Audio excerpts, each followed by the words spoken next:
So today we are going to start the combination of lengths. Again, combination of thin lenses.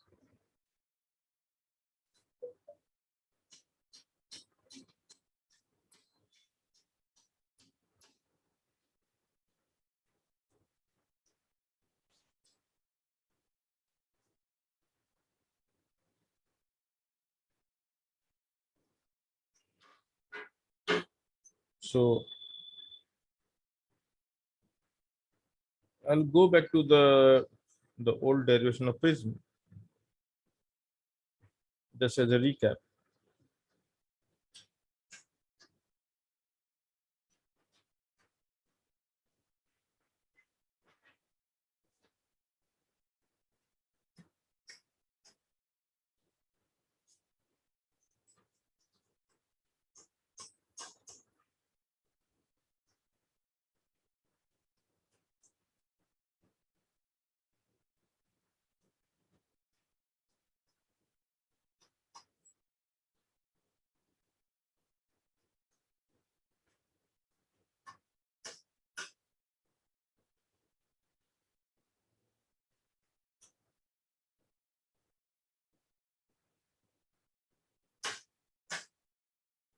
So let's say we have prism, and now cut into two halves, and a ray of light is coming.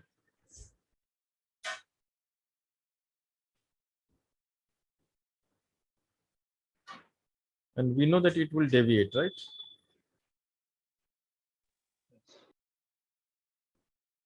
So for a small angle prism A, the deviation is how much? It depends on the height h, and we call this as focal length f, because it's parallel beam. So deviation they have defined as h upon f, right? And we know that deviation was mu minus 1 into a. Understood?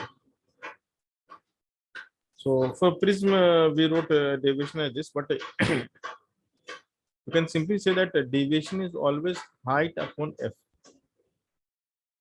So even for although we are going to use for paraxel, but even for paraxel, the deviation will change as you go higher. And every lens is a collection of prism, if you remember. Understood? Every lens is a collection of prism. So whether the beam is coming parallel to the pencil axis or not, the deviation suffered by the light ray by a thin lens is always fixed. It is h by f, and it really doesn't matter whether it is hitting at angle or parallel to the pencil axis. It should be small enough. The angle should be small. Then we have the same formula. So this is the first thing which we write for the lens, that if for a thin lens,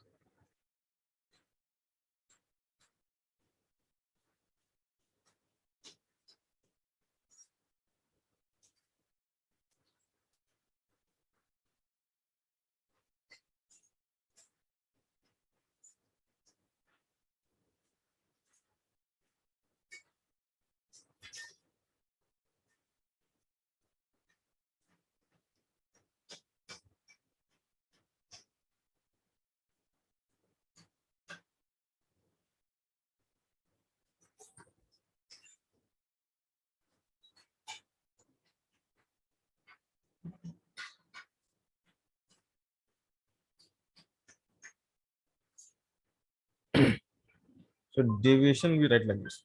Just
Hello, sir. Hello. Harshit, just give me 2 minutes. 2 minutes. Oh, sorry.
Sorry, guys.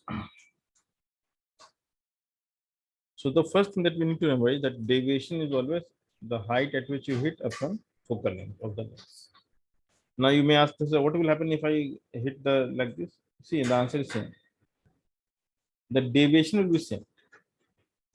So now the angle from here it will be delta 1.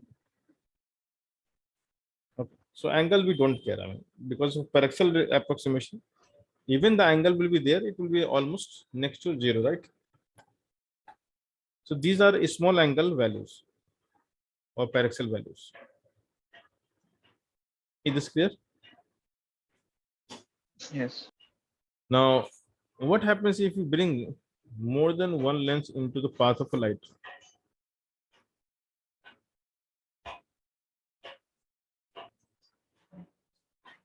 So let's say this is the first lens of focal length f1. So if a parallel beam of light is coming,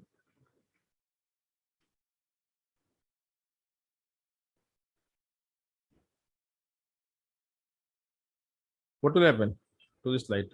It will bend and will meet Yes. somewhere here, let's say. But what if we bring another lens in the path? If you bring another lens in the path of the first, I mean, this ray, so it will actually create one more deviation. That is idea. So this is the first deviation, as you can understand that clearly. What is the first deviation? We call it delta 1.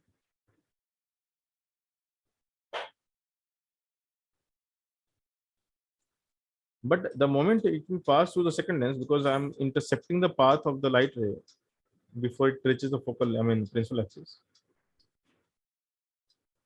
So because the second lens is coming in the path of the light ray before it has actually met the principal axis, it will carry forward another deviation, but because it is hitting at a different height,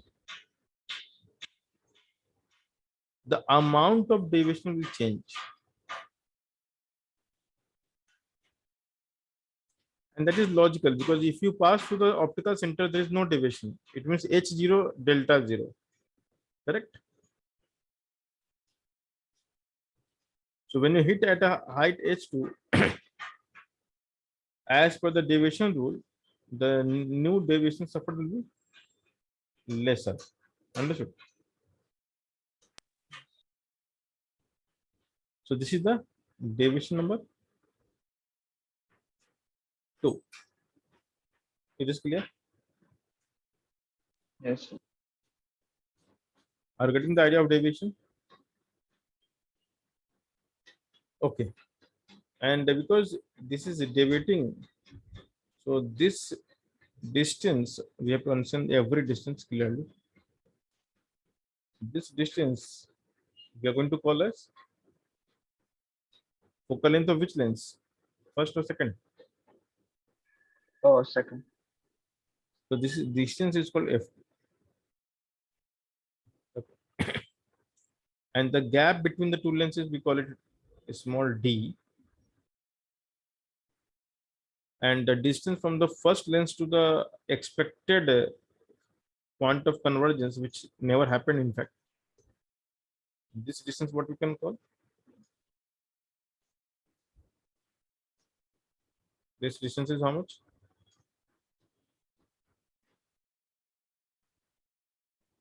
If there is no second lens, where the light would have met? Oh, F1. F1. At the focal point of the first lens, isn't it? Yes.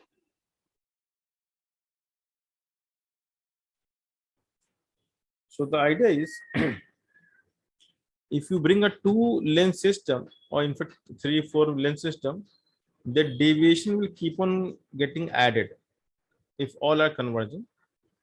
If first is converging, other is diverging, so the net deviation will decrease, right? Because the delta 1 will be clockwise, for example, then delta 2 becomes anti-clockwise because of the diverging nature of convex concave lens. Understood? Hello, hello. Yes, sir. So if all lenses are converging, then deviation will add up, isn't it? If what? If you add all deviation, if all lenses are converging, then the total deviation will be how much? Sum of all Ah. deviation. Summation. So the question is, can we replace this combination by a single lens, which can create the net deviation as the two together are created? H will be same. So we can find focal length. Yeah, it means I want to hit the light ray to some equivalent lens, and we need to understand where that lens should be. It is pretty easy to follow by It will simple be geometry. H1 over F dash equals del 1 plus del 2. Very good. Can find. So you can see if we extend the white light backward, this is the position at which that equivalent lens should be. Because then this is the net deviation. Do you realize this? This is delta 2, this is delta 2. And this is the total deviation, isn't it? From the external angle property. So from the external angle, what you can say, the delta equals to delta 1 plus delta 2. External angle is sum of the far two interior angles. If you look at the triangle A, let me B, C, D. So in the triangle AEC, can you see that the net deviation is equal to sum of the deviation? Yes. So the F1, F2, which are two lens, we can replace by the equivalent lens kept at this particular position such that the light ray coming will exactly go to the F2. So this distance, which is interesting to understand, from this line, this distance we can call which, what you can call? This is called F equivalent. Do you realize this? Yes. Okay. So we start with this relation del equals to H1, del equals to del 1 plus del 2, and del we can write as H by F equality, isn't it? H1. Can you say? Because this is the height is also H1. Yes. So the del we can convert del as H1 by F equivalent. Del 1 as Del only del. del as H1 by F equal. This understood? So what is del 1? It is H1 by F1. H1 by F1. What is del 2? H2 by F2. H1 by F2. H2 by F2. Del 2 is H2 by F2. Oh, yeah, sorry. H2 by. Now the only problem is how to write H2 in terms of H1, because then only I can cancel the height, right? So for that, we can use a similar triangle. Let's call a point D here. A, B, C, D, E, F. So you can see the del 1 we can also write it as this upon D, right? because we have to make use of the D also. So in triangle AFC, can we write del 1 equals to FC upon D? Can we write tan theta Yes. like the tan theta formula? Yes. And FC we can write as H1 minus H2.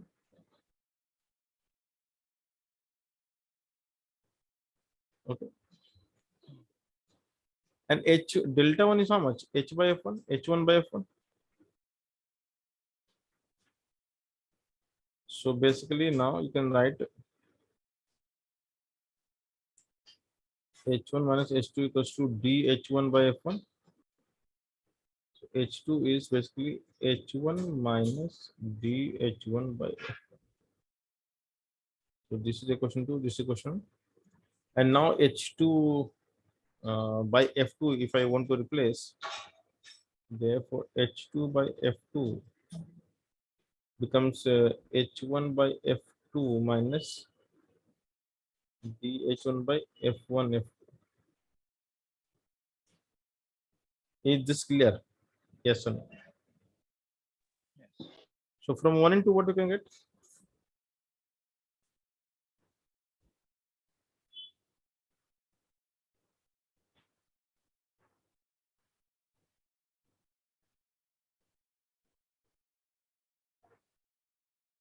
So from 1 and 2 we can get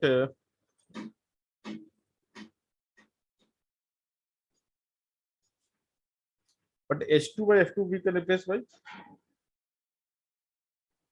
H1 by F2 minus DH1 by F1 F2, right? And therefore you can say H1 gets cancelled. So what you get is 1 by F equivalent is 1 by F1 plus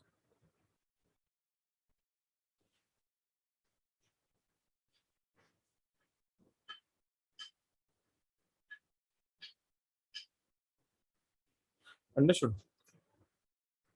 Yes, sir. So this is called the combination of lengths formula, and this formula is applicable or valid when the D is less than F1.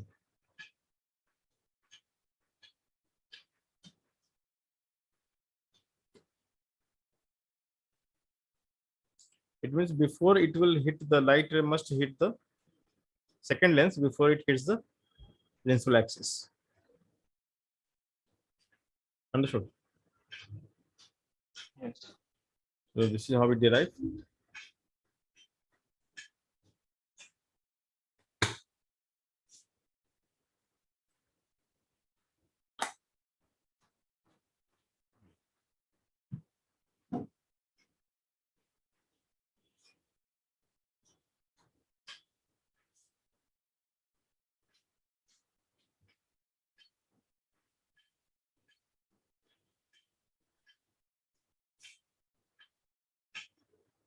Okay.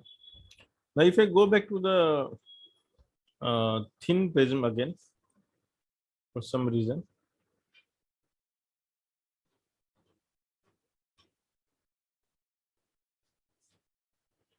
and if we have a light ray,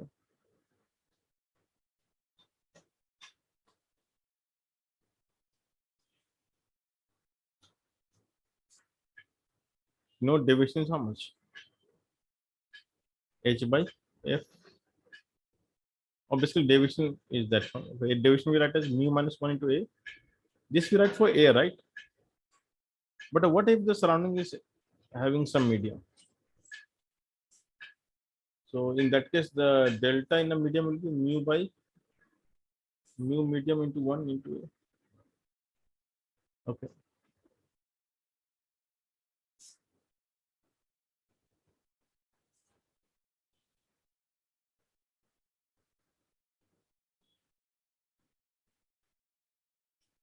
So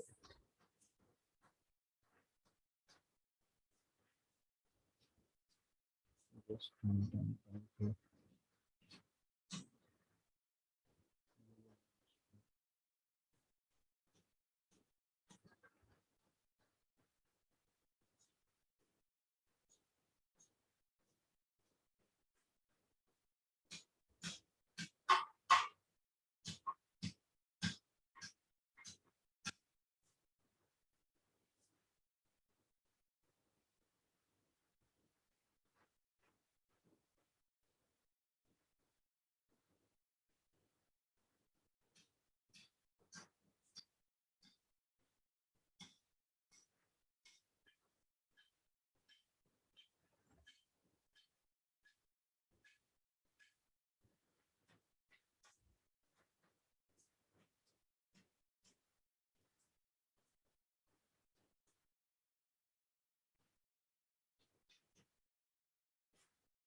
Okay.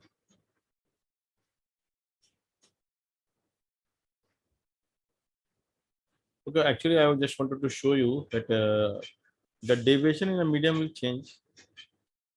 If the prism is kept in a medium, then deviation will follow a different formula. A mu term will appear in the denominator. So this is not the exact thing I was looking for, but this is just to get an idea that okay, if the length is kept in a medium, then things will change. So there is a question that what if the space between the lengths is filled with some medium? I think this is not required. I can just put a bracket. I can say ignore.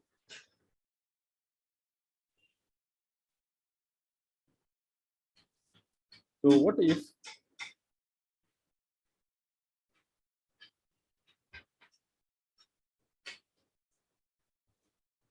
we have a medium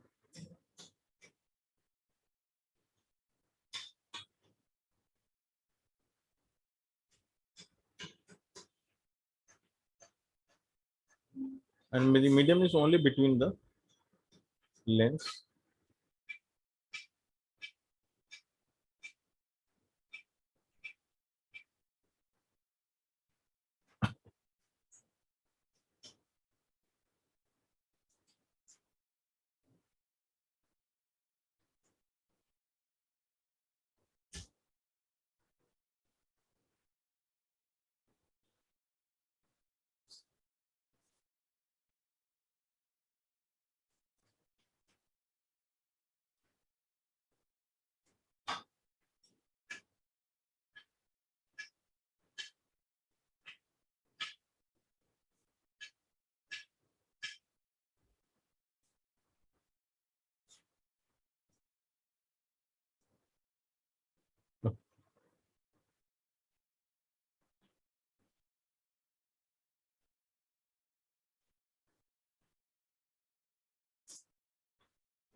So the problem is here we cannot apply the formula. I mean, so let's try to find the formula here. I mean, the derivation I haven't done before, but I was thinking of doing the derivation. If I extend this backwards,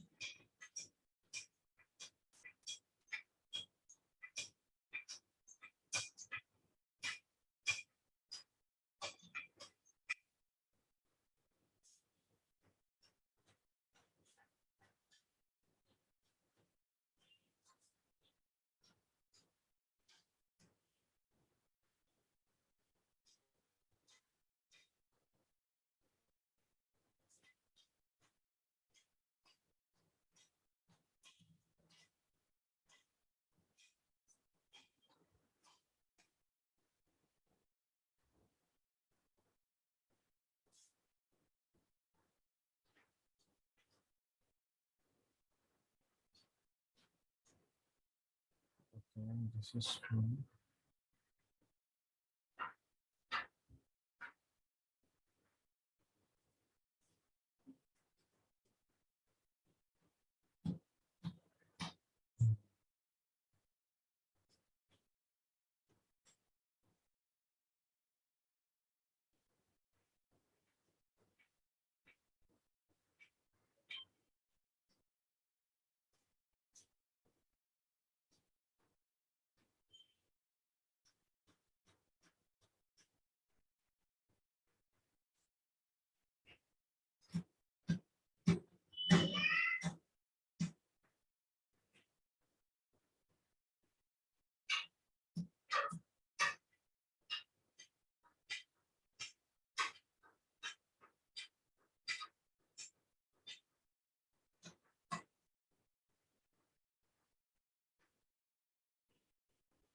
okay. So first derivation, this is the total derivation. This is the second derivation. This is also second by opposite angle property, and this is T.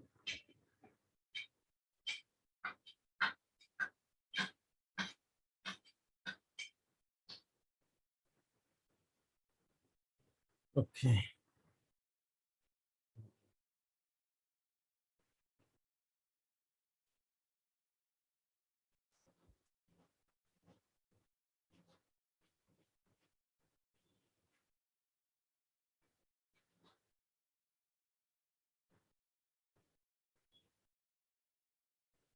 things will change. Can we derive the formula? This formula is given directly, but I want to derive that formula for the first time.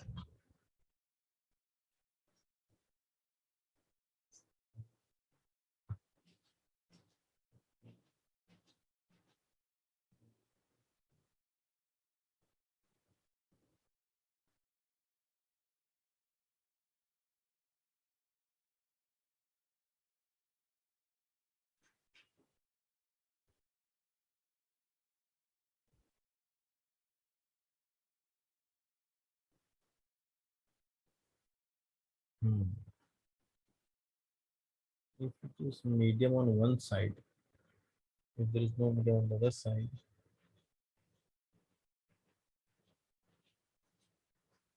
how the formula will look like.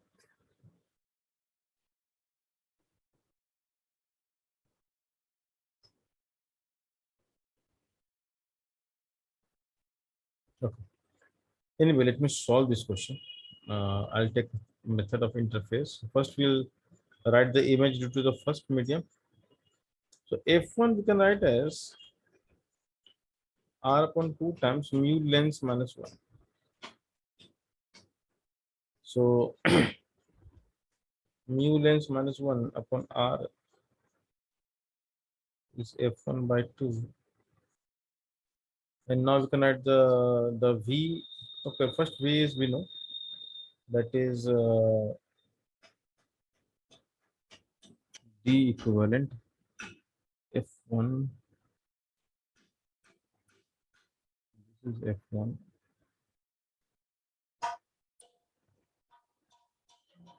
This is F1. This is F2. So far, so good.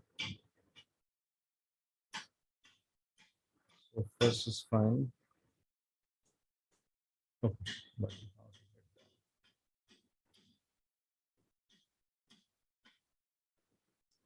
we cannot apply the formula.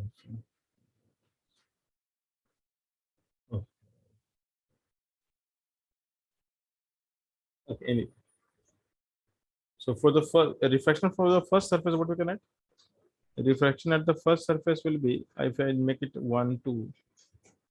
So mu2, mu length by V1 minus mu medium, sorry, mu length air actually.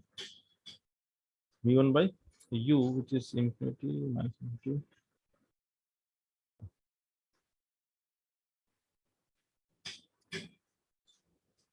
Equals to mu2 minus mu plus half. And for second surface, we can write as mu by F2 minus mu V1 equals to mu.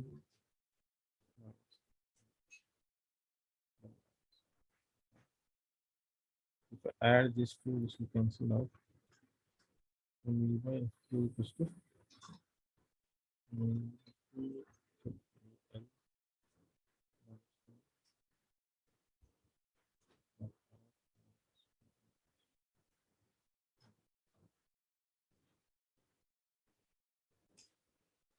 which is coming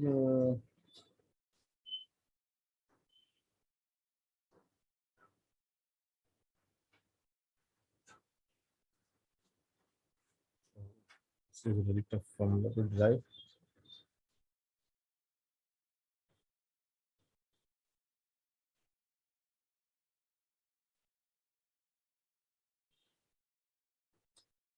Leave it.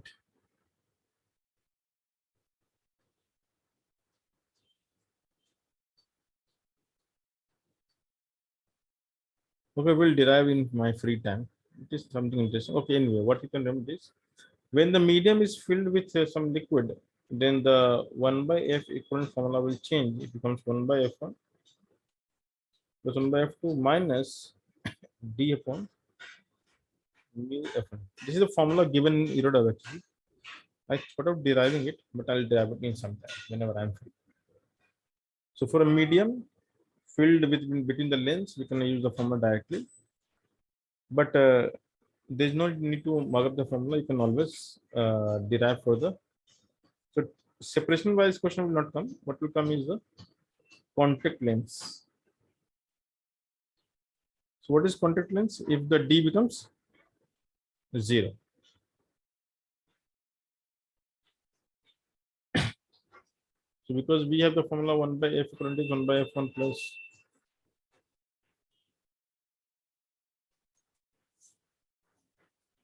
So if D becomes 0, that is called when lenses are in contact, the equivalent focal length we can write as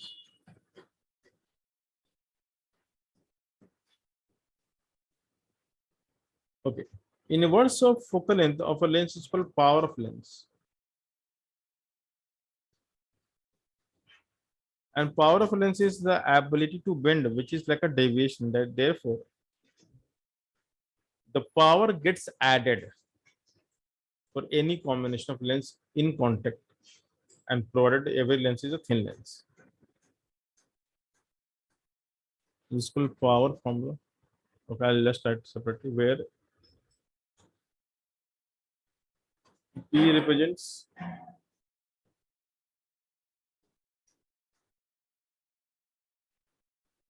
power of thin lens in air, assuming it is in air.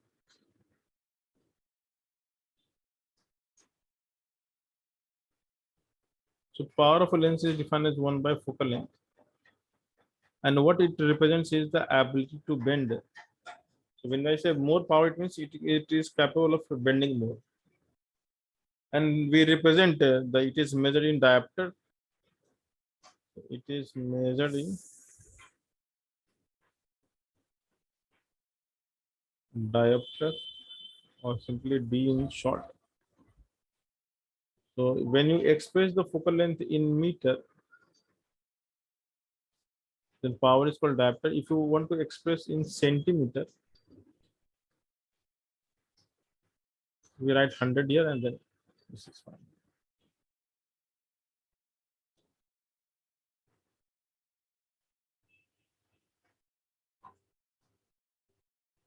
So for centimeter, you have to just write 100 in the numerator. It's done. And these all are formula for power of a lens in air. For power of a lens in a medium,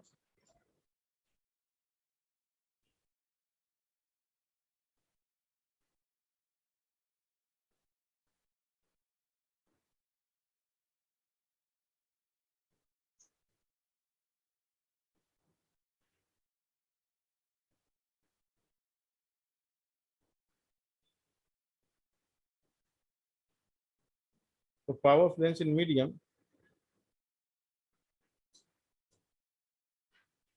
we write power of lens equals to mu of medium upon f of lens. And when the lens is completely submerged in a medium, then only use it. If it is one side and other side, we don't use it. So it is like a completely submerged part. And we know that 1 by FL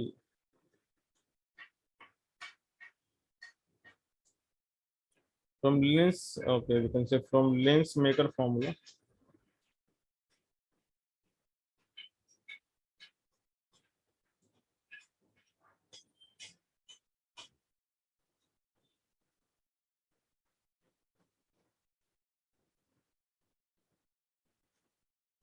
Focal length of lens we write as mu m by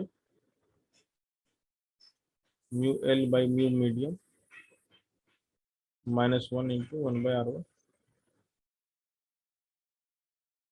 So P of lens we can attach mu medium upon FL, which will give you mu L minus mu medium 1 by R1 minus 1 by R2. So this is the exact formula, but if you look at most of the textbook, they write the wrong formula. This is from Europe actually. So this is the formula for the focal length. Sorry, for the lens. So for air, mu medium is 1, and that is why you get the formula PL equals to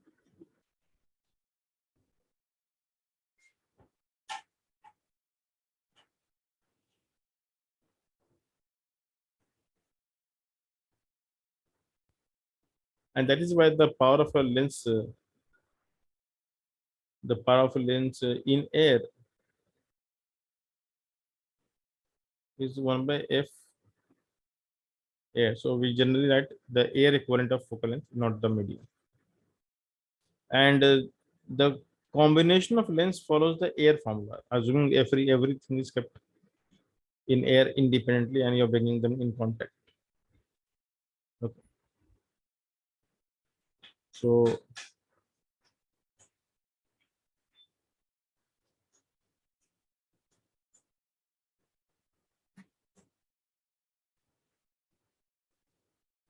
from combination of power, what you can say, for any thin lens, any number of thin lenses in contact,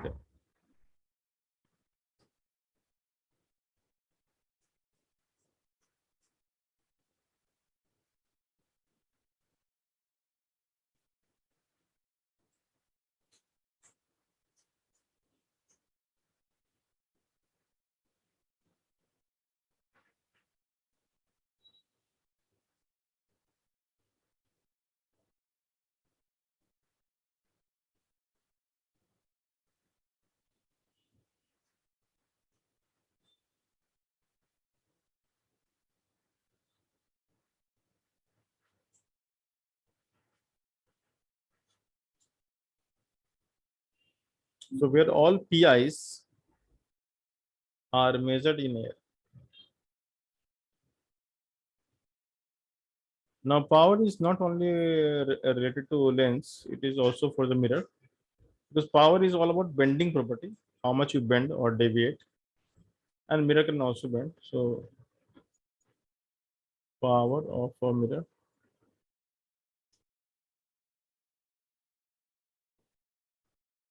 So, for power of mirror, the answer is minus 1 by f. You may ask why minus. So, there's a thumb rule, the converging property, if a optical system is converging in nature, it must have positive power, or you can say this is like convention. So all converging system will have positive power and all diverging system will have negative power. And we know that for converging mirror, the concave is the converging, the focal length is negative. And because the focal length is negative, so by putting minus n, we make it positive value. So as a thumb rule, you can remember that converging system will have positive power and diverging system will have negative power, no matter whether it is lens or mirror. All converging system together must have converging positive power. So if you are solving a question and if the net power turns out to be positive, it means the system is converging. And if the net power turns out to be negative, it means system is diverging. Okay. So this is a small thing for plane mirror, which is very special. And because for mirror, we know that focal length is r by 2. You can also write 2 by r. And because the power of the mirror does not depend on the refractive index, so it is same in every medium. So whether a mirror is in water or in kerosene or in air, the power remains same. For plane mirror, R is how much? So power of a plane mirror is 0. Okay. So we say that the plane mirror will not deviate the light. Or deviate means basically it will not converge or diverge. So what does it mean is a parallel beam of light will remain parallel. So deflection from the path is not power. Power is ability to either converge the beam or diverge the beam. That is whole idea. So if we have a parallel beam of light coming here, if I draw by two lines, even after reflection,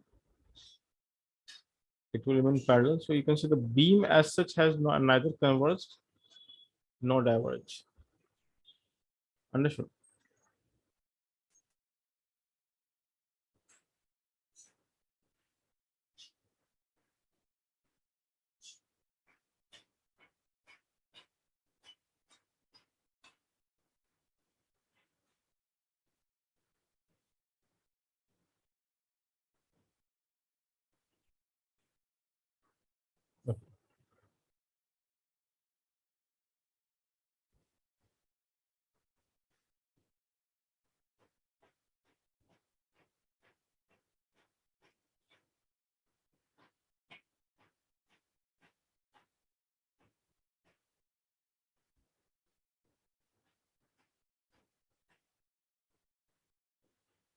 Okay, so because of the ability of the mirror is neither to converge nor to diverge, it only deflects. So we say power is zero. So there are two types of power: converging power and diverging. So we can add for converging system.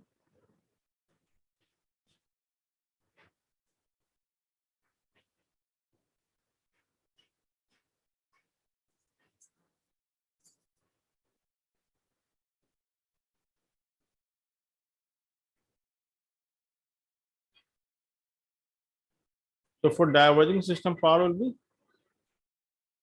negative.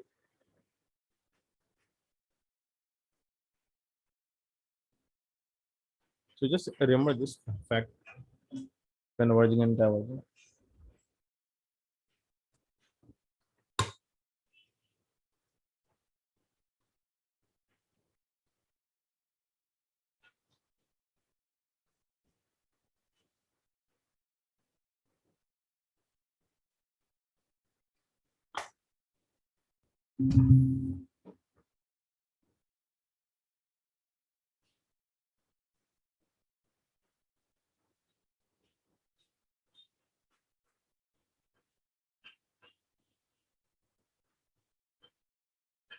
Okay.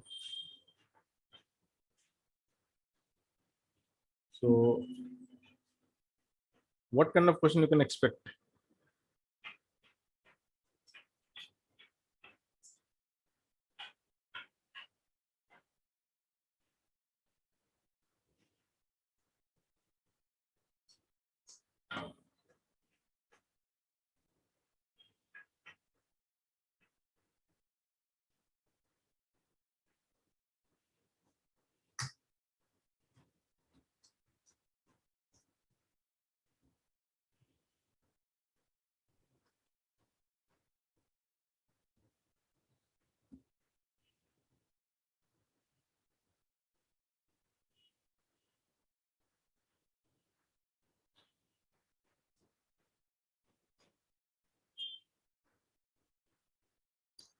So given any number of lens or mirror, you can always find the equivalent.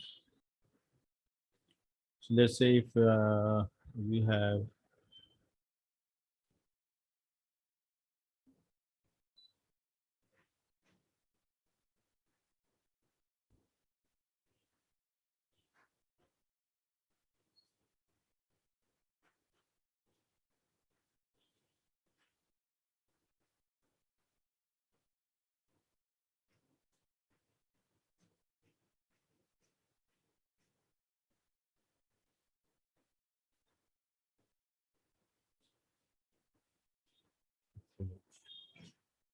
so let's say we have just one lens, which lens is this? Can you tell me the lens?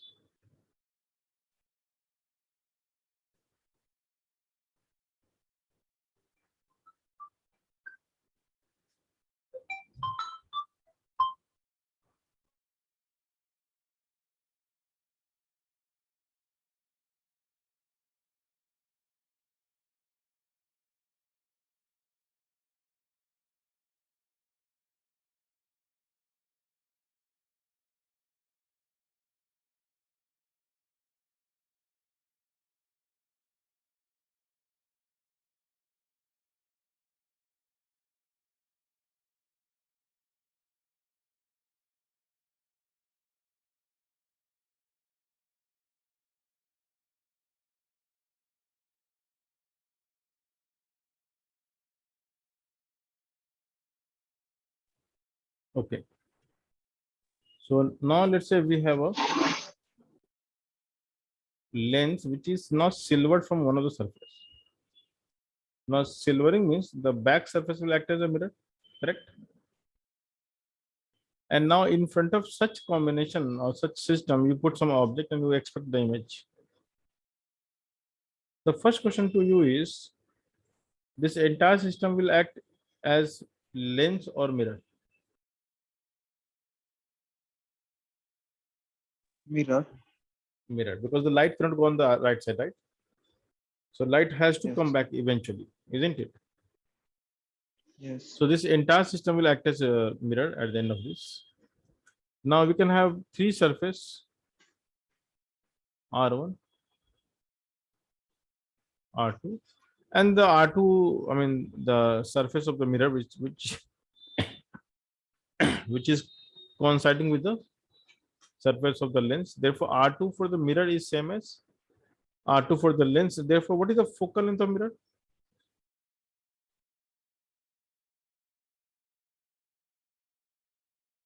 Focal length of mirror will be, tell me guys. For mirror, the focal length is fixed now. For mirror, the focal length is how much? R by 2, right? R So by this 2. becomes R2 by 2. Is this clear? Yes. So the power of the mirror will be 2 by R. minus 1 by Fm. Minus 2 by R. And because it is converging, so this will become 2 by R2 if it is value. If R2 is a value, then I'll just write like this. Why positive? See, either you write the proper sign convention. If you remember that focal length of a mirror, we write as minus F, right? Concave mirror. So for concave mirror, the F is plus or minus. For concave, Mirror, the focal length is negative. negative. Negative. So if you put minus of some value, what you get? Positive answer, no? Yes. So concave mirror is a converging system, and for any converging system, power is positive. In case of doubt, think this way, or else you just substitute things accordingly, you get the right answer. So you can leave like this. So you can write PM equals to minus 1 by 2 by Rm, and substitute the R with proper sign, you get the right answer. Understood? So when you're substituting the value, do it with proper sign. So convex mirror is which mirror? Converging or diverging? Convex mirror is Converging or diverging? divergent. So it will have negative power, and that is also obvious from the formula. For convex mirror, the focal length is positive, or the R is positive, isn't it? If you have a convex mirror, so light ray will come from this side, and we have the center this side. So the focal length will be on the right side, which is positive. So because the focal length is positive, power will be negative. And so for any diverging system, the power must be negative. Understood? For any diverging system, power is negative. Is this clear? Yes or no? Hello? Yes. Is this clear? Yes. Now the question is how to solve question when we have silvering of lens.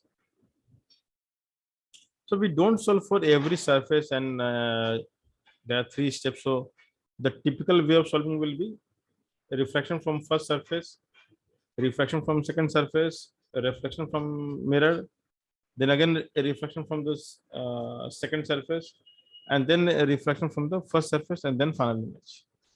Why? Because the light ray will travel, will hit the first surface, will have some refraction, will refract from the second surface, will hit the mirror, and then will come back, and then will come back.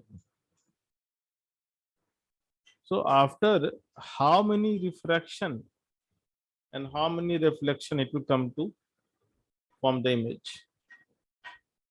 You can see that the light will cross the lens how many times? 2 times, isn't Yes. it? Yes. So light will enter the surface and exit both surface, and it will suffer reflection due to mirror how many times? One time. 1 time. Therefore, the lens will get a chance to deviate the light ray how many times? 3. The lens. How many times to deviate? A single lens will deviate once you cross it, right? So how many deviation you can see for due to the lens? Only lens, not the mirror.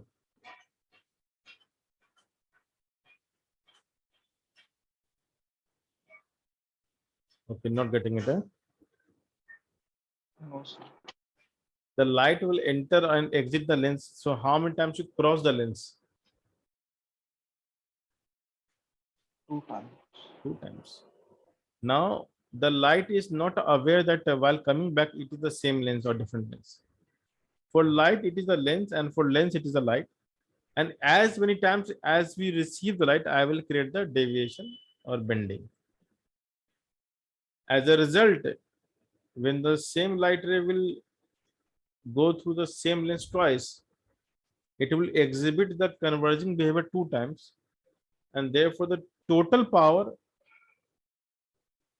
or you can say total deviation suffered by the light ray will be twice of the value of power. Okay, understood? So you can say that the lens will offer twice the power, and how many times mirror will offer the power? Mirror.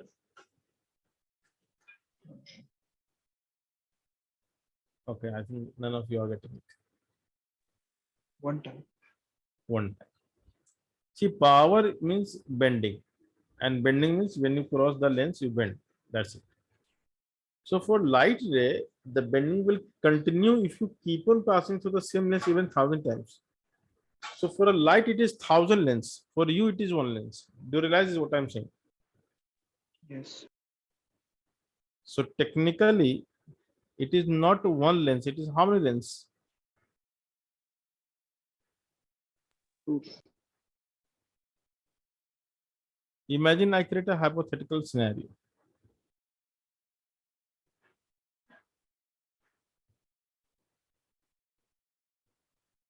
In this hypothetical scenario, I take a lens and I paint everywhere except few parts. So a small part is like a hole is left for light to enter, and a small hole is left to light to exit. And the rest part is like a mirror. So these are reflecting surface.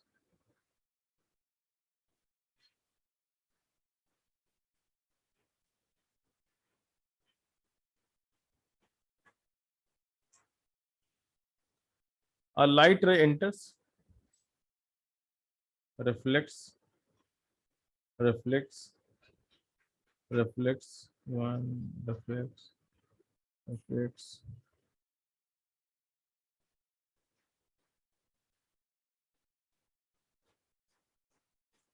So how many lens we should count if we consider this light ray?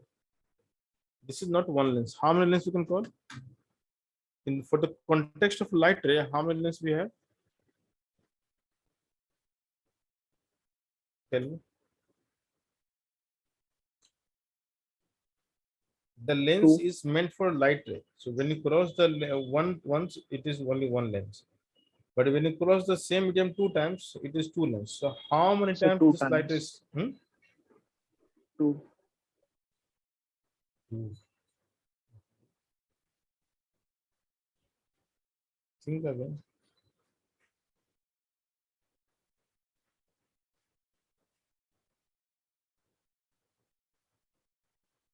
So lens means it will deviate the light, right? So And how while many times? entering How many times first the time, deviation is happening? first deviation will happen when the light will enter the first time. The last deviation, the light will exit. Every time it is bending, there is a deviation by the light. That will also.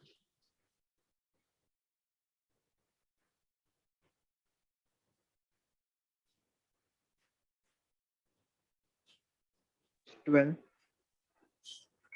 No, no. How many times you cross? Because before you meet the mirror, you go out of the lens by a small nanometer ahead.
So what is the answer? The answer is 1, 2, 3, 4, 5, 6, 7, 8, 9, 10, 11. 11 lens. Sir, but when the light will enter, it will deviate. Then No, 12. no. See, one crossing is one deviation, right? So the moment you enter, you have already deviated. When you go on the other side and come back, again will deviate. So how you remember this? I mean, if you remember the basic one, this is called one deviation, huh? Or do we call this deviation this deviation? Do we count two deviation or one deviation? 1. So for two refraction, one division, isn't it? Which means how many times you cross the lens is the number of division. How many times you cross the lens is called division. Do you realize this?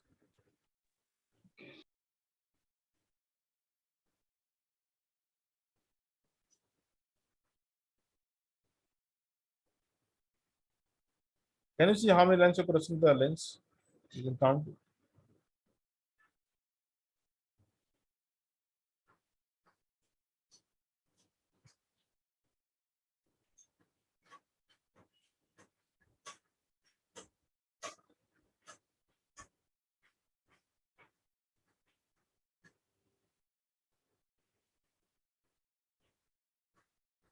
11. In fact, that is the number of deviation it will suffer. So this is for light. This is 11 lenses actually. So power of this system will be how much? 11 power of lens which you have taken. And how many reflection we have? We can see here. Can you count the reflection? 10. 10. So it is the 10 times power of the mirror. Assuming both mirrors are same. Understood? Yes. In So the if I above make case, then it's 1 power of mirror and 2 power of lens. So for above the system, the P equivalent is 2 of lens and 1 of mirror. Understood? yes. So that is the idea.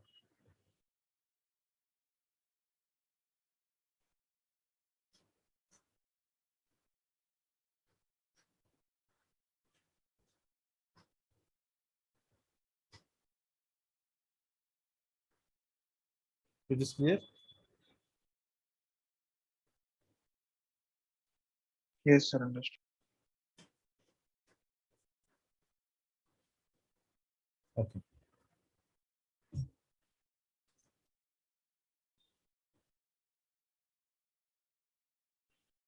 So to solve question, let's say if I want to solve question, first of all, I'll find the power of lens, which we can write as mu minus 1 by R1. We write up with value. So R1 is negative minus.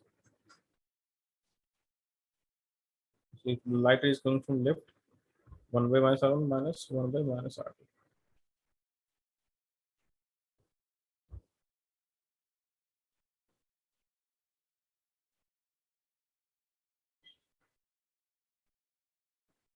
So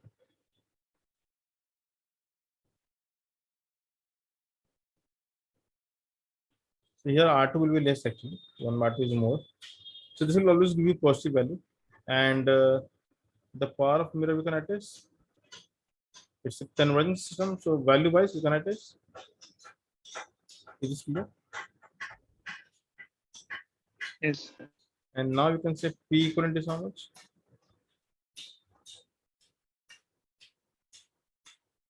And after doing all these things, what you can replace is this is actually minus 1 by F equivalent. Why minus? You can ask why minus? Because why minus? Because the overall system will act as a mirror, correct? And power of a mirror is minus 1 by F. Is this clear? Is this clear? Tell me. Yes, sir.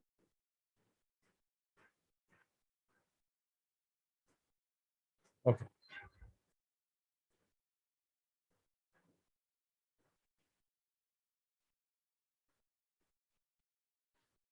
So how to solve question is you first find the F equivalent, and once you have the answer, the next step is simple.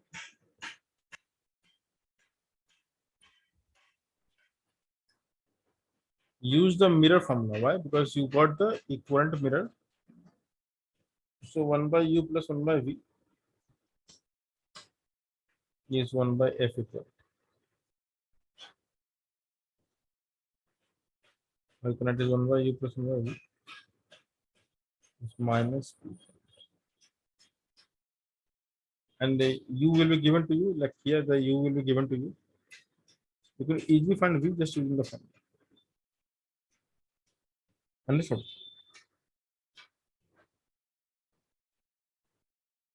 Yes. Okay, let me solve some question.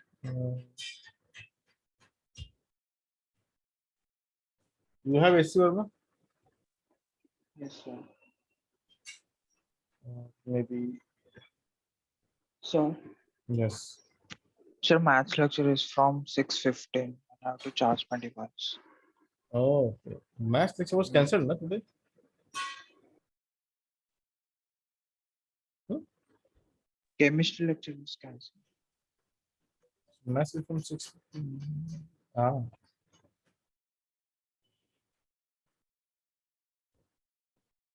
Okay, fine. So as a whole, this is the end of the world. Nothing more is left. Just anyway. Okay. So we'll continue the next lecture if something left. So what is left is the defects of vision and of the consumer. So this will end all types of questions. You can solve any question now. Try it out, and I'll give some more examples in the next lecture. Yes.